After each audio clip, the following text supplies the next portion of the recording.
something I noticed about the healing of the widow of Nain, and I'll just throw this out as it's just a little observation to begin with, is that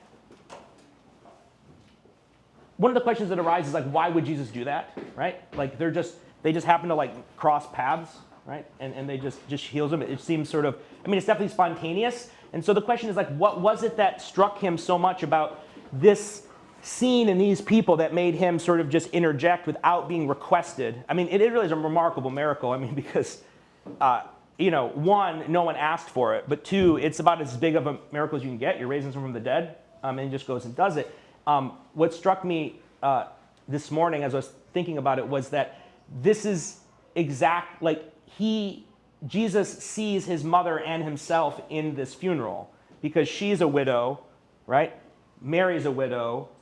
It's his only son. It's her only son. And so what's going on in that miracle is that Jesus can't give him, he's not going to be able to give himself back to his mother the way he would like to, right? He has to go die, right? He's raised from the dead too, but he's going to, in 40 days, right, ascend into heaven. He's able to give to this woman what he can't give to his own mother in that miracle, which is really, I just want to throw that there because I think that really puts a lot of color onto that particular miracle of what's going on in that situation and how personal and human Jesus can be at so many times, right? It's such an elusive character, this Jesus, people think Jesus is this nice, warm, wonderful person, but then you read the Gospels and you're he is so confusing and strange, right? It's we sit here and we look at an icon of Christ, there's Jesus, But in the Gospels, I heard this once before, I like this phrase. It's more he's a figure just skirting the tree line, that you're just catching these glimpses of. And whatever he is when you encounter him, he's definitely going to probably upset and disappoint you in some way, right? So many people came to him confused, disappointed, and frustrated just as much, or in this case, sometimes you didn't even ask for it. He just comes in your life and gives you some sort of blessing, and other people ask and they don't get anything. It's the Jesus that we encounter in the scriptures is very much the way we also experience and encounter God in our own lives. I think that's a true statement worth meditating on. What I really want to focus on is the epistle today, though. And in there, this idea of a cheerful giver. Why would Paul have to say that, right? Why would Paul have to say, be a cheerful giver? What is he getting at when he doesn't want people to sort of begrudgingly or automatically go through the motions of giving of their time and talent and their wealth away? Why is he concerned about this? Well, one of the things I think we actually get some insight from the gospel reading where it says, Jesus says, I did not come to abolish the law, but to fulfill it. And what we see in the contrast between the Old and New Testament, if we take, say, the giving of wealth or money as a place to focus on, in the Old Testament, we have the commandment to give 10%. If we then take what's then not, it's not like we have an abolition. It's not like, well, you don't have to give 10% anymore. You can give whatever you want. And so it's not like we don't have it's not like, oh, there were rules in the Old Testament, and now Jesus just, you just sort of give whatever you want now in the New Testament. It's totally up to you. And that's not exactly what's going on. Paul says in his epistle, each person should give according to what's in their heart. But this isn't just what Paul's trying to get at here is not, oh, we just don't have any rules, you can do whatever you want. What's going on here is that we've transcended rules, right? So it's not like we had rules, and it's not like we didn't go backwards to no rules. We went forward to something else. And so what we get a vision of here is, one way to put it is Jesus is no longer asking for 10%, he's asking for 100%.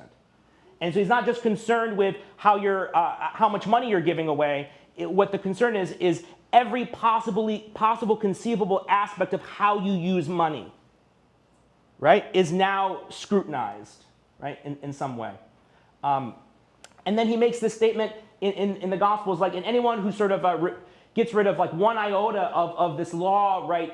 He basically pronounces like a curse, right? Like they're damned. Like, and so why is it so concerning that someone would sort of, that he's concerned not about getting rid of these rules and sort of some sort of like libertine project, that he's concerned that people will somehow abolish the law or get rid of it, right? The concern is because the law, or in this case, the gospel now, and its fulfillment and expansion is precisely about the health and salvation of the human person, right? And I think this is important. This gets at the heart of this commandment of a cheerful giver, is that the rules, right, themselves, or the good, the righteousness itself, the doing of the good, the virtue, right? The thing that's the opposite of sin, that is itself its own reward.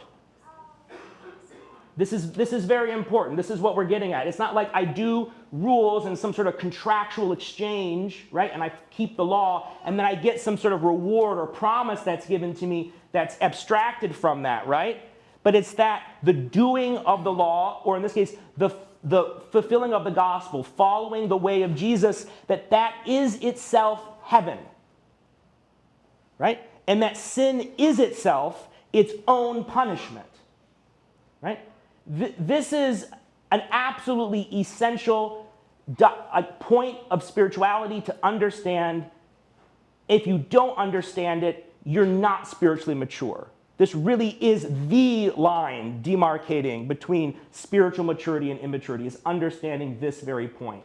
And you can understand it intellectually, conceptually, but it actually takes the practice and the working out of your own salvation to understand it in sort of a deep way in your heart, that this is true. Because the doing of good and righteousness often does not feel like heaven, right? And so it requires sort of an awakening on our own point, which we're all working through.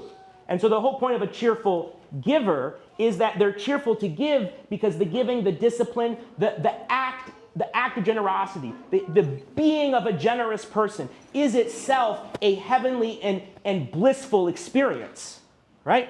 Because being able to be generous, what that means is it means you're free. You're a free human being. You're free to love other people, right? The money or wealth does not have any grip or power over you. You're the one with the power, and you're the one that is in charge. If anything, that is very much what the gospel is about. It's about empowerment. It's about giving the people of God power. How much power? The power to follow Jesus. The power to follow Jesus in that we have the power to overcome death. That's how powerful God wants to make us, right? So that we're not enslaved by so many other things. Our attention and the worship of our soul is not captured by so many other false gods, right? That we'd want to focus on. And so we have this idea of what does it mean to be a cheerful giver? Part of it means that I don't have any sort of cognitive or spiritual dissonance in my life, right? That the things that I'm doing, I truly do want to do them, right? That I'm not in the situation Paul describes elsewhere in one of his epistles, the things I want to do, I don't do, the things I don't do, I want to do, who will deliver me from this, this vessel, right? And so he's describing that this very human experience we can all identify with, which is the idea that like I'm divided against myself, right? That I have conflicting desires and wants, and sometimes I know what I should do, but I don't want or feel like to do that. And so what Paul is exhorting us and what he desires for the Corinthians in this epistle is that there's a total alignment and inner harmony, right, to their spiritual life. And that's what we all want. We want that kind of peace and harmony where everything sort of aligns and locks in some way.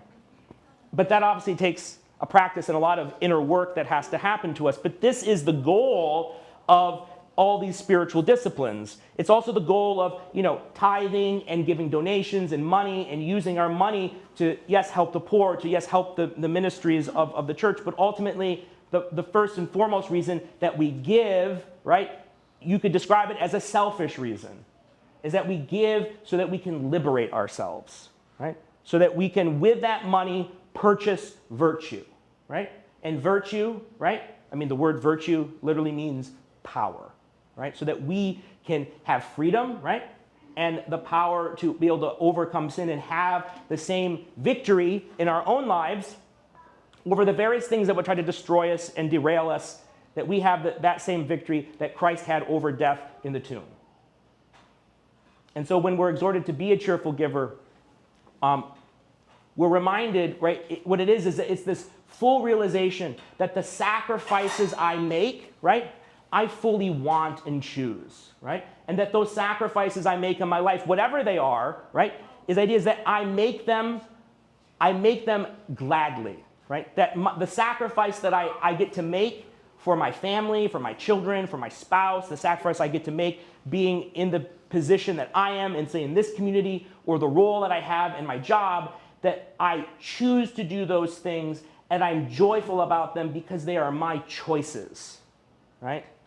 And there's a power of having one's own agency and owning, right, all your decisions and choices. That doing that, right, is this recognition that these sacrifices are privileges. That it is a privilege to find something worthy to sacrifice for, right? And it's the greatest privilege to find something that you're willing to shed your blood for, right? That's probably the greatest gift you can give yourself in life, is having something like that to do. And so this idea of a cheerful giver, of Paul exhorting us that, that wherever we sow, that if we make these sacrifices, we make these investments like this. And we can think about how we use our time, or how we use whatever talents or skills we have, or how we use our money, that we use these as investments, right? Like, what are we investing in? What are we trying to purchase? All investments and purchases are always sacrifices. Like, even in the most basic financial sense, if I make an investment in a stock, I am sacrificing the present value of that money, right, for some sort of future value that I'm getting, right? So there's always a sacrifice built into really every choice that you make. And the hope is that since I have to make choices with my life, and all choices require sacrifice, that I'm making the right sacrifices, right? That I have decided and own these sacrifices such that I can do them with joy, right? This is the heart of Christian stewardship and giving and donations and almsgiving, is that right there, right? This freedom that being truly generous gives us the freedom to love others, to be loved, to have that human connection, right? This kind of freedom and power, it's the same kind of powerful freedom that Jesus Christ is able to use to raise this only son of the widow of Nain, right? That's the kind of power. It's the power over all death, of all things that would try to destroy or hurt us. And these virtues, which is why we're here, is trying to cultivate these things so that we can actually live these beautiful lives. So whether it's fasting, or whether it's almsgiving, or whether it's praying hard and vigil, giving of our time and volunteering, that those are all things that we're consciously choosing to do with joy, because we have counted the cost of the sacrifice and found it worthy. Glory to Jesus Christ. Glory. Lord, have mercy, Lord, have mercy.